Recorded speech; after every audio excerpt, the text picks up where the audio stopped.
네, 잘 쉬었죠? 이제 두 번째 강의 들어가도록 하겠습니다. 이어서 합니다. 자, 이 전투적 교회. 그러면 왜 주님은 우리 교회를 이 전투적 교회, 왜 싸우게 하시느냐? 왜일까요? 싸우는 건 참 쉽지 않고, 누가 싸움 좋아하는 사람도 없을 텐데요.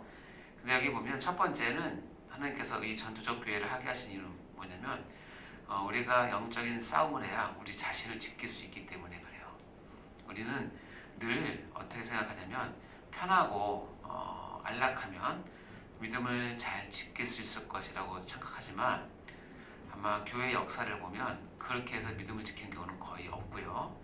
때로는 핍박을 받고 어려움을 당하고 오해를 당한 상황 가운데서 신앙을 지키기 위해서 몸부림칠 때 우리는 바로 신앙의 본질을 붙잡을 수 있고 승리할 수 있기 때문에 그렇습니다. 바로 우리 자신의 믿음과 신앙을 지키기 위해서는 이 전투, 즉 이 싸움이 필요하다는 것이죠. 하나님께서 이걸 아시고 그렇게 하신 것 같습니다. 두 번째는 뭐냐면 이 전투가 왜 필요하냐면 실제적으로 어둠에 있는 주의 백성을 구하기 위해서입니다. 사단이 자기 수하에 두고 있는 한 사람, 한 영혼을 우리가 찾아올 때에 결코 사단이 손을 쉽게 펴고 그 영혼을 내주지 않습니다. 어떻게 되냐면 네가 힘 있으면 뺏어가봐 라고 얘기한다는 것이죠. 그래서 그것을 뺏어오기 위해서는 우리가 뭐 해야 되냐면 실제로 사단마귀의 괴계에 맞서서 우리가 전투를 하고 거기서 승리를 해야, 피를 흘려야 그 손에 있는 잃어버린 하나님의 백성을, 영혼을 우리가 뺏어올 수 있기 때문에 그렇습니다. 여러분 전도를 해보든지 양육을 하든지 아니면 교회에서 여러분이 부서를 섬길 때 쉽습니까? 수많은 전투를 통해서 우리가 승리를 해야 그 가운데 진정한 부흥이 있는 것이고 그 가운데 참 열매를 맺을 수 있는 것과 같습니다. 그래서 그것을 하기 위해서 하나님은 전투를 하는 교회를 세우신 것이죠. 그리고 세 번째 왜 싸우는가 한번 생각을 해보니까 세 번째는 뭐냐면 전투를 해야 비로소 천국을 사모하기 때문에 그래요. 전투는 힘듭니다. 그리고 피비린내 나기도 하고 내가 왜 이렇게까지 해야 되나? 재정적으로나 정신적으로나 육체적으로나 건강적으로 많은 소모가 필요한 작업이기도 해요. 그럴 때 우리가 내가 이 땅이 전부가 아니고 이 땅에서 나의 삶이 끝나는 것이 아니라 전투를 다 마치고 갈 곳이 있다는, 즉 천국에 대한 소망이 비로소 생기게 되는 거예요. 이 땅이 편할 때는 이 땅에서 내가 내 마음대로 되고 믿음도 신앙도 잘 된다고 생각할 때는 절대로 천국을 사모하지 않아요. 그러나 전투를 통해서 우리가 현실 가운데 치열한 그 갈등과 전투 가운데서 있어야 비로소 천국을 사모하기 때문이죠. 마치 여러분 베트남 전쟁이나 이런 제2차 세계대전 영화를 보면 병사들이 수많은 전투를 치르면서 전투 피로 증후이라는 게 있어요. 수많은 전투를 치르면서 정신적으로 영적으로 아주 그냥 피폐해지는 상황이 되는데 그때 그들이 하는 말이 공통적인 뭐냐면 집에 가고 싶다예요. 정말 집에 가고 싶다. 네, 그게 똑같다고 생각하시면 됩니다. 근데 그게 정상이고 우리가 이 땅에서 내 영혼이 피폐해질 정도로 전투를 해야 정말 내가 갈 그 천국이 그리워지는 것이고 소망하게 된다는 것이에요. 하나님은 참 멋지죠. 그걸 위해서 전투를 하게 하십니다. 이 세 가지 기억하세요. 나 자신을 지키기 위해서 전투한다. 어둠에 있는 주의 백성을 전도하고 구하기 위해서, 그리고 이 전투를 통해서만이 참된 천국 소망을 우리가 가질 수 있기 때문에 우리가 싸우고 있다는 것을 기억하시기 바랍니다. 그 전투적 교회의 마지막에서 꼭 해야 될 것이 뭐냐면 이제 특히 여러분 사역자분들에게 제가 부탁드린 것입니다. 여러분의 성도들을, 여러분의 아이들을 전투적 교회의 한 일원으로 여러분이 볼 수 있어야 되고, 그러면 여러분이 잘 가르치면 우리 성도들이나 우리 사랑하는 제자들이나 아이들이 전투를 합니다. 그리고 그 전투를 하고 일주일 만에 여러분 주일에 교회로 모입니다. 그러면 교회가 해줘야 될 것이 있는데 두 가지를 해줘야 되는데 뭐냐면 다음엔 더 잘 싸게 하기 위해서 반드시 재충전을 해줘야 된다는 것입니다. 즉 재무장이죠. 그럼 재무장은 뭘로 하느냐? 일단은 가장 중요한 말씀입니다. 말씀을 통해서 그 전투의 목적과 전투의 최후의 승리에 확신을 주고 또 어쨌든 말씀은 또 공격용 무기니까 우리가 총을 다 쏘면 총알이 떨어지면 안 되잖아요. 그러니까 탄창에 다시 총알을 채워주고 칼을 다시 갈아주고 해서 재충전, 즉 하나님의 말씀으로 은혜로 그다음에 재충전을 하게 해주는 것이 교회가 해야 될 일이고, 여러분이 일주일 만에 받는 성도들과 우리 제자들을, 학생들을 향해서 해야 될 일이 뭐냐면 그들의 영적인 것을 재충전해줘야 되는, 반드시 해줘야 될 이유가 있는 것이죠. 그것을 위해서 여러분을 부르신 것이죠. 기억하시기 바랍니다. 두 번째는 뭐냐면, 전투적 교회에서 전투를 하는 모든 성도들은 다 그리스도의 군인이고 병사이잖아요. 따라서 우리는 전투를 하는 동안에 내가 부여받은 모든 것들은 전투를 위해서 받은 군수물자라는 것을 반드시 기억하셔야 됩니다. 여러분이 갖고 있는 모든 것이 다 해당됩니다. 재정도, 여러분의 건강도, 여러분의 명성도, 또 여러분의 공부할 수 있는 상황도, 그러니까 모든 것은 군수물자예요. 왜 주셨냐면 전투를 더 잘하라고 주신 거라고 생각하시면 돼요. 근데 여러분 그거 아십니까? 전쟁 중에 나라에서 잘 싸우라고 준 군수물자를 빼돌려서 자기 유익을 위해서, 자기 가족을 위해서, 자기 부를 위해서 빼돌려서 팔아먹으면 그거 걸리면 어떻게 되는 줄 아세요? 전쟁 중에 걸리면 그것은 즉결심판, 바로 사형이에요.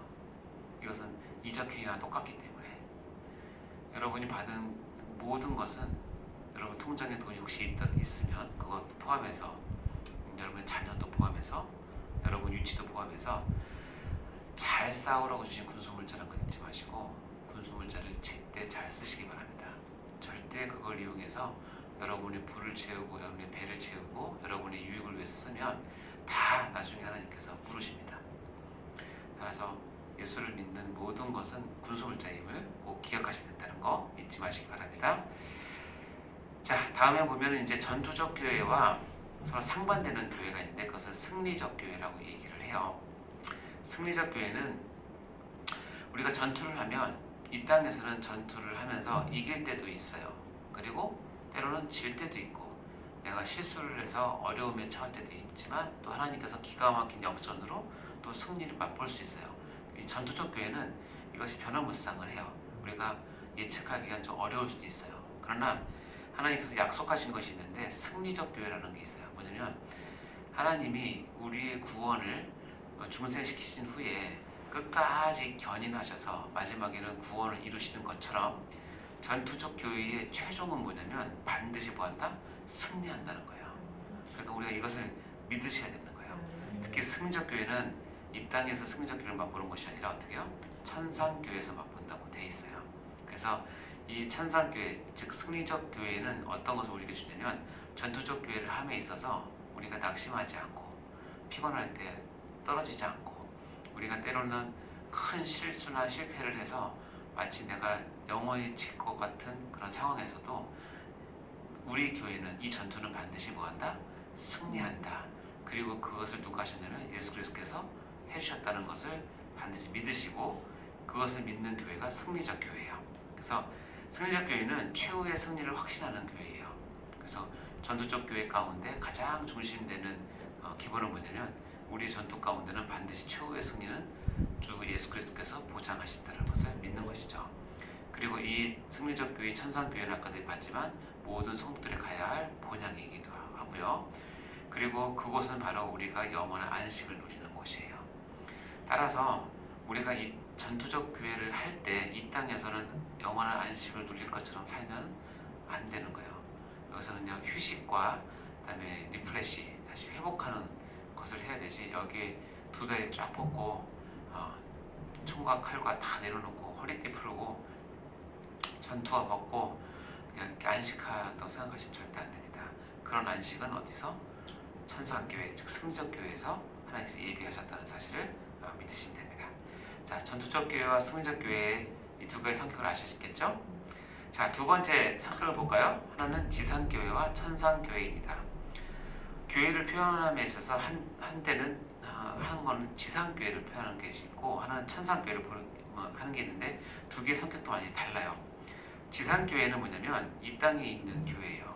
그래서 이 땅에 있는 교회이기 때문에 여러 한계가 존재합니다. 나중에도 보겠지만 구원받은 사람들만 있는 것이 아니라 구원받지 못할 사람인데 교회에 들어있는 사람도 많이 있고, 이 지상교회는 분명히 한계가 있어서 경제적인 어려움을 당할 수도 있고요.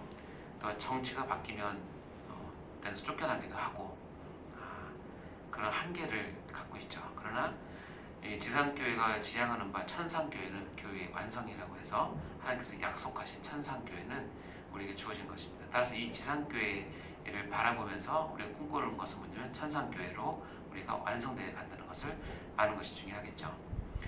그래서 요한계시록에 보면 이렇게 되어 있습니다.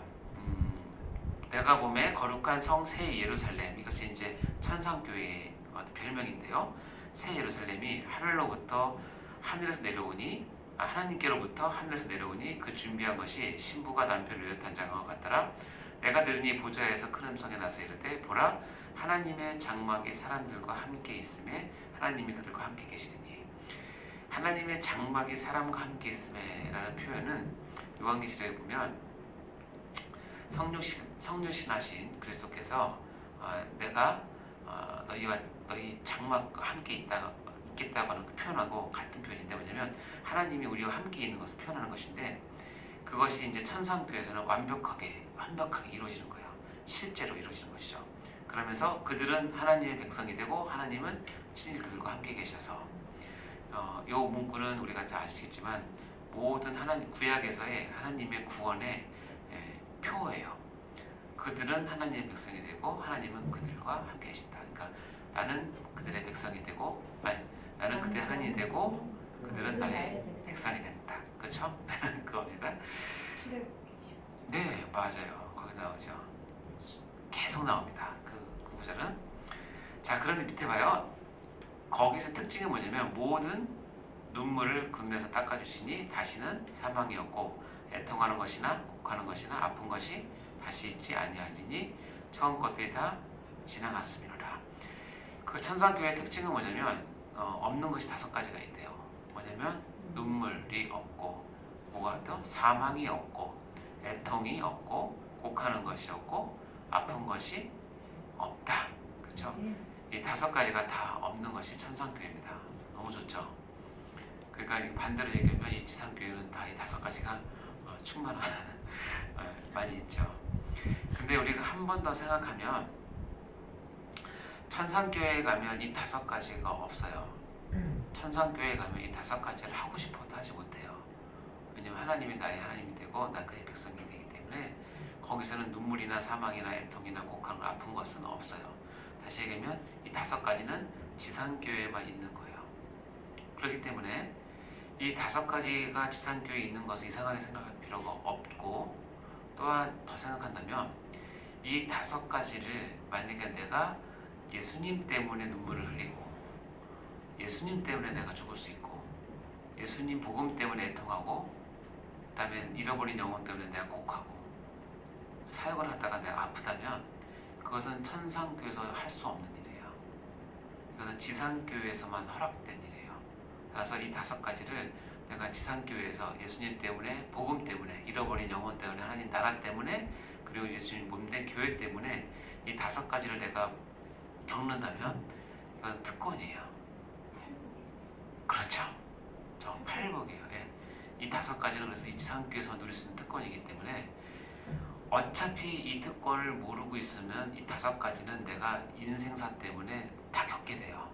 안 겪을 수가 없는데 지혜 있는 분이라면 기왕에 겪을 거 예수님 때문에 복음 때문에 하나님 나라 때문에 교회 때문에 찾아서 겪으세요. 그러면 훨씬 복됩니다. 그리고 이것은 하나님께서 반드시 기억하십니다. 네. 천상교회를 우리가 봤죠. 그래서 천상교회는 참 감사한 거 뭐냐면 내가 진실로 속히 오리라 하시거늘 아멘 주에서 오시옵소서. 반드시 옵니다. 아멘. 우리가 다 이 소망 가운데 교회 섬기시기 바라고요. 자, 3번째 교회 성격 보면 유형교회와 무형교회가 있어요. 자, 이 2개는 여러분이 꼭 알고 계셔야 될 내용입니다. 특히 사역자의 분들은 유형교회는 뭐냐면 유형, 눈에 보이는, 그래서 가시적 교회라고 얘기하고, 무형교회는 하나님을 알고 계신 지적의 불가시적 교회예요. 가시적이 뭐고 불가시적이 뭐죠? 그렇죠. 가시가 있고 가시가 없고가 아니고 눈에 보이고 눈에 보이지 않는 거예요. 그래서 이 무형교회가 진짜 교회거든요. 하나님만 알고 계시는 참 교회고 참 성도들이에요. 근데 하나님의 우리가 신적인 지혜, 우리가 상상할 수 없는 그 지혜를 어떻게 하냐면 이 무형교회라고 하는 그거를 유형교회 안에다 담아서 보관하세요. 마치 뭐와 같냐면 우리가 인간은 육체와 영혼으로 구성되어 있고 두 개의 가장 큰 차이는 뭐냐면 육체는 가시적인 것이고 영혼은 불가시적인 거예요. 근데 본질은 영혼이 더 있죠. 하나님의 형상, 하나님의 호흡을 가지고 태어난 거니까. 근데 이 영혼을 하나님께서 어디다가 보관하시냐면 예외 없이 보이는 육체에다 담아서 보관하세요. 딱 붙여서. 이거는 똑같이 참교회인 무형교회를 어디다가 집어넣으시냐면 유형교회에 담아서 같이 보관하세요. 불편할 것 같은데 하나님께서는 그렇게 하세요. 따라서 이 진리와 신비를 여러분은 꼭 알고 계셔야 돼요. 그것을 모르면 정말로 큰 오해를 많이 할 수 있기 때문에 그렇거든요. 자, 이거 이해되셨죠? 네. 그럼 제가 질문을 할게요. 고린도서 1장 2절 말씀 읽어볼까요? 시작! 고린도 교회에 있는 하나님의 교회 곧 그리스도 예수 안에서 거룩하여지고 성도라 부르심은 자들과 또 각처에서 우리의 주 곧 그들과 우리의 주 대신 예수 그리스도의 이름을 부르는 모든 자들에게. 여기 말하면 화면이 왜 또 이렇게 됐을까요? 네.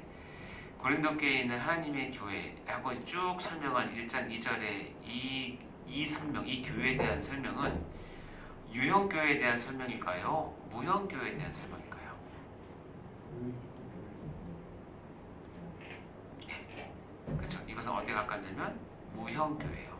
보면 그렇죠. 그리스도 예수 안에서 거룩하여지고 성도라 부르심을 받은 자, 그리고 그리스도 예수의 이름을 부르는 모든 자가 하나님의 교회예요. 이것은 전형적이고 확실한 무형교회의 정의예요. 무형교회는 그리스도 예수 안에서 거룩하여지고 성도라 부르심을 받아요. 둘 다 수동태예요. 거룩하여지고 부르심을 받아요. 근데 마지막엔 그래서 예수 그리스도의 이름을 능동적으로 부르는 모든 사람. 수동태 두 개, 능동태 하나가 만나서 교회가 되는 거예요. 이것이 무형교회의 정의예요. 근데 재밌는 건 뭐냐면 그것이 어디에 있대요? 고린도에 있대요. 이게 무형교회가 지금 어디에 담겨있냐면 고린도라고 하는 유형교회에 담겨있다는 표현이에요. 이것을 보면 교회에 대한 하나님의 신비와 하나님의 경륜을 우리가 알 수 있죠. 자, 이제 이것이 깨달아졌으면 이 다음 예수님의 비유가 우리에게 많은 교훈을 주는데요. 여러분이 잘 아시는 천국의 좋은 씨, 가라지 비유입니다. 예수께서 이제 비유를 들어서 얘기하시는데 천국은 어떻게 표현하냐면 좋은 씨를 제밭에 뿌린 사람과 같대요. 근데 사람들이 잘 때 원수가 와서 그 옥시 가운데 뭘 뿌렸대요? 가라지를 뿌렸대요. 그러니까 싹이 나고 결실할 때 좋은 씨만 나오는 것이 아니라 어떻게 가라지도 같이 보이는 거죠. 보니까 가라지가 같이 보이는 거예요. 그러니까 집주인의 종들이 와서 말합니다. 주여, 우리가 밭에 좋은 씨를 뿌리지 아니하였습니까? 그런데 가라지가 도대체 어디서 생겼나요? 라고 물어보니까 주인이 이렇게 얘기합니다. 아이고, 원수가 그렇게 하였구나. 이렇게 얘기합니다. 그러니까 종들이 굉장히 충성된 종이었던 것 같아요. 그들이 말하되, 그러면 우리가 가서 이것을 뽑기를 원하십니까? 라고 얘기하는 것이죠. 이때 이제 주인의 대답을 잘 들으셔야 됩니다. 여기에 교회에 대한 신비를 푸는 열쇠가 있는데 주인이 이르되 가만두라는 거예요. 이 밭에 지금 좋은 곡식, 좋은 씨에서 나오는 곡식이 있는 것이 우리의 똑같은 마음인데 거기에 원수가 뿌려놓은 가라지가 같이 있게 되는 것을 주인은 가만두라고 얘기합니다. 이유는 뭐냐면 가라지 뽑다가 곡식까지 뽑을까 염려한다는 거예요. 다시 얘기하면 너희 종들의 충성은 내가 이해를 하지만 어떻게 너희들은 가라지와 곡식을 구별할 눈이 없다는 것을 얘기해 주는 거예요. 그리고 동시에 너희에게 가라지를 뽑을 권세를 주지 않았다라는 걸 얘기하는 거예요. 따라서 우리가 교회 섬김에 있어서 때로는 우리 눈에 곡식처럼 보이는 사람이 많이 있지만 전형적으로 가라지처럼 보이는 사람이 혹시 있어요. 근데 그때 누구나 다 인지상정, 저 사람만 교회 안 나오면 저 집사만 우리 부서에 없으면 저 아이만 안 나왔으면 그러면 참 잘 될 텐데라고 하지만 여러분 절대 그렇지 않습니다. 그건 하나님께서 신겨준 아주 귀한 은혜인데 만약에 이 가라지 뽑다가 곡식을 뽑을까 염려하는 것을 종들이 무시하고 자기들이 그것을 하다 보면 큰 실수를 하게 되는데 예를 들면 그겁니다. 전에 얘기했지만 사도 바울이 사울이었을 때는 누가 봐도 가라지고 엄청난 가라지고 교회를 핍박하는 가라지죠. 이 가라지를 없애는 게 하나님 편에 좋다고 생각하고 교회에 유익이 된다고 좋다고 생각해서 만일 베드로가 자객을 보내서 사울을 처단했다면 우리가 읽고 있는 바울 사진 13권은 우리가 못 읽는 거예요. 그리고 교회가 안 세워지는 거죠. 교회의 복음화, 세계화는 훨씬 더 많이 뒤로 늦춰졌을 거예요. 물론 하나님께서 하시지만 절대 하나님은 그렇게 안 하셨어요. 그리고 베드로나 다른 요한이나 교회 지도자들이 사울을 죽이기 위해서 혈안된 적도 없어요. 오히려 피해 다니고 순교를 당했죠. 근데 알고 보니까 사도 바울이 가라진 줄 알았는데 이건 완전히 왕알곡이에요. 이런 알곡이 없어요. 교회사를 통해 보면 사도 바울만큼 뛰어난 신학자가 없고 사도 바울만큼 헌신적인 목회자가 없고 사도 바울만큼 훌륭한 선교자가 없어요. 지금까지 없어요. 근데 이게 처음에는 가라지로 보였죠. 그러나 하나님께서 회심시키시고 중생시키시면 이만한 알곡이 없는 거죠. 하나님만 알고 계세요. 그걸 인정하라는 거예요. 하나님의 절대 주권을. 그 얘기거든요. 둘 다 추수 때까지 함께 자라게 두어라. 이것이 주인의 계획입니다. 추수 때까지, 우리가 추수라고 하면 종말론적 표현으로 따지면 하나님의 심판이 있을 때까지 그냥 두어라. 이것이 하나님의 뜻이라는 겁니다. 추수 때에 내가 전문 추수꾼을 불러다가 가라지는 먼저 거두어 불사르게 단으로 묶고 곡식은 모아 내 곳간에 넣으리라. 이것이 하나님의 계획이에요. 교회를 향한 하나님의 계획이에요. 유형교회 안에 무형교회가 있는데 참신자가 있는데 종말 때까지 하나님께서 재림할 때까지 그냥 두는 게 하나님의 계획이에요. 그러니까 절대로 교회 계획을 한다고 해서 눈에 보기 싫은 사람들을 처치하는 건 굉장히 위험한 발상이고 이거는 굉장히 안 된 이야기입니다. 자, 그래서 그림 보시면 이렇게 그냥 두어라. 가라지 뽑다가 알곡 다치면 안 되니까 이거 하나님의 마음이라는 것. 유형교회와 무형교회는 반드시 마음에 새기셔야 됩니다. 자, 다음 네 번째 성격 볼까요? 로컬 처치와 파라처치라는 말이 있습니다. 여러분 들어보셨습니까? 로컬 처치는 지역교회 위주의 교회입니다. 우리 말하는 이제 각 교회 지역에 자리 잡고 있는 교회죠. 그렇죠? 여러분 다니는 교회 다 로컬 처치라고 얘기합니다. 그리고 파라처치는 뭐냐면 파라라고 하는 것은 곁이라는 뜻이고 교회 곁에 있는 또 하나의 신앙 공동체를 얘기하는 것이에요. 근데 이 파라처치는 우리가 무브먼트란 말을 주로 쓰죠. 그러니까 파라처치 무브먼트. 근데 알고 있어야 될 것은 뭐냐면 로컬 처치와 파라처치는 둘 다 역사상 공존하지만 하나님의 구속사의 중심은 늘 로컬 처치에 있다는 사실을 아셔야 된다는 거예요. 그래서 로컬 처치와 파라처치의 관계는 참 재밌습니다. 로컬 처치가 하나님의 구속의 중심사라서 로컬 처치가 제 역할을 못할 때는 참 희한하게 파라처치에서 그 역할을 감당하는 무브먼트가 일어나요. 예를 들자면 중세교회처럼 교회가 썩고 돈에 물들고 교회가 이제 막 권력 다툼을 하고 그런 위계 질서를 따지면서 사람들에게 버림받고 싫어질 때 경건을 잃어버릴 때 파라처치 무브먼트로서 수도원이나 이런 것을 세워서 뭐냐면 참된 경건을 깊이 묵상하는 그런 무브먼트를 일으켜서 수도원을 많이 세워요. 그래서 수도원이 뭐냐면 그 그것을 통해서 하나님의 말씀을 읽고 찬양하고 묵상하고 특별히 이제 수도원은 이제 육체적인 노동을 신성시했기 때문에 정당한 육체 노동을 하게 하고 그것을 통해서 얻은 것들은 다 또 아주 품질 좋았기 때문에 고가에 팔렸거든요. 그런 걸 통해서 신앙이라는 것이 이런 면이 있구나 하는 것을 이제 누가 다시 깨닫냐면 로컬 처치가 깨달아요. 그래서 로컬 처치가 그것을 깨닫고 우리도 경건 운동하자, 우리도 말씀 읽자, 우리도 찬양하자, 우리도 노동하자, 우리도 이제 부패를 버리고 바로 서자라고 해서 로컬 처치가 다시 돌아오면 재밌는 거 뭐냐면 파라처치가 이제 수그러들어요. 왜 수그러드냐면 파라처치가 그렇게 아주 잘 맞는 농산물을 팔면서 돈이 많이 쌓이잖아요. 돈이 많이 쌓이면 또 돈을 누가 차지하느냐? 타락해요. 그러면 파라처치가 또 없어져요. 그러면서 어떻게 되면 로컬 처치가 다시 그 자리에 갈 때까지. 또 그래서 로컬 처치가 자기들만의 세계를 세우고 자기들만의 어떤 모임을 할 때 그러면 안 된다. 우리는 선교를 하고 전도해야 된다고 해서 선교를 할 수 있는 선교 단체를 많이 세우죠, 교회에. 그래서 많은 젊은이들이 교회에서 빠져나와서 선교 단체에 가서 선교를 하게 합니다. 그러다 보면 어느 순간 로컬 처치가 선교가 중요하구나.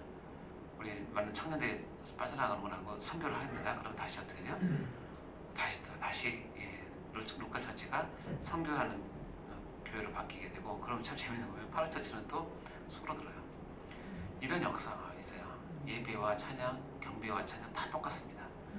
왜냐하면 하나님의 구속사의 중심은 로컬 처치에 있어요. 그래서 파라처치 그렇다고 제가 무시하는 건 아니지만 하나님의 부르심은 가운데 여러분이 때로는 결정을 하셔야 될 때도 있어요. 로컬 처치에서 할 것인지 파라처치에서 할 것인지. 저는 개인적으로는 로컬 처치에서 하기를 권해드립니다.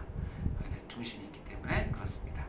이 두 개의 관점이 있다는 거, 그리고 여러분 주위에 있는 많은 파라처치들을 보는 관점을 잘 기르셔야 된다는 거.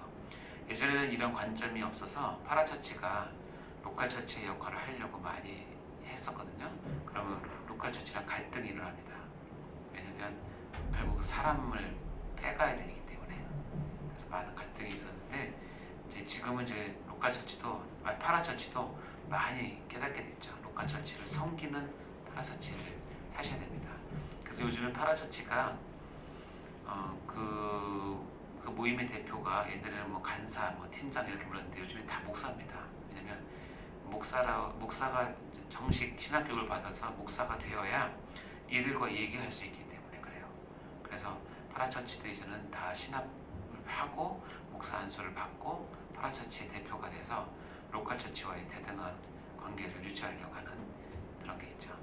이 두 가지는 참 재미있는 관계인데 로컬 처치와 파라처치의 관계에 된다는 성격이 다르다는 것이죠.